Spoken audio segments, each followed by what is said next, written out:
બનાસકાંઠામાં બ્લડ કેમ્પનું આયોજન કરવામાં આવ્યું। દેશની રક્ષા કરતા સૈનિકો માટે બ્લડ કેમ્પનું આયોજન કરાયું છે।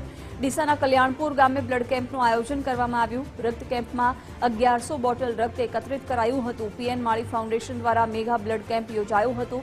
ડીસાની આજુબાજુની જનતા બ્લડ કેમ્પમાં પણ જોડાઈ હતી।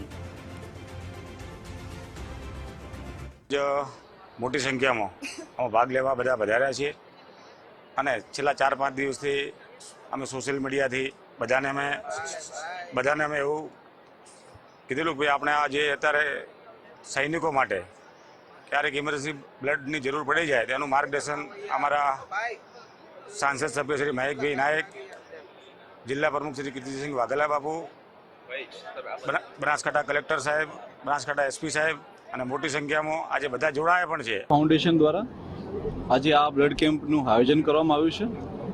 જ્યારે એમણે આ બ્લડ કેમ્પનું આયોજન કર્યું એ વખતે ભારત અને પાકિસ્તાનની વચ્ચે જે છે તણાવભરી પરિસ્થિતિ હતી। એ દિવસે એમણે નક્કી કરેલું હતું કે અમે જવાનોના સપોર્ટ માટે આ બ્લડ બેંકનું આયોજન કરી રહ્યા છીએ। એમણે અમારો કોન્ટેક્ટ કરેલો અને મને ખૂબ ખુશી થાય છે કે આવી કોઈ પણ પરિસ્થિતિ હોય છે ત્યારે આવી અનેક સંસ્થાઓ દ્વારા જે છે એ બ્લડ કેમ્પનું આયોજન કરવામાં આવતું હોય છે। અમે પોલીસ તરીકે બી આ વસ્તુને સપોર્ટ કરીએ છીએ। દેશના યશસ્વી વડાપ્રધાન માનનીય મોદી સાહેબના નેતૃત્વમાં ભારત આજે પાકિસ્તાન સામે આપણે બધા જાણીએ છીએ પ્રમાણે યુદ્ધની પરિસ્થિતિ સામે લડી રહ્યું, ત્યારે દેશના એક નાગરિક તરીકે, ભારતીય જનતા પાર્ટીના એક સૈનિક તરીકે આજે ડીસા મુકામે પીએન માળી ફાઉન્ડેશન દ્વારા રક્તદાન કેમ્પનું આયોજન કરવામાં આવેલું।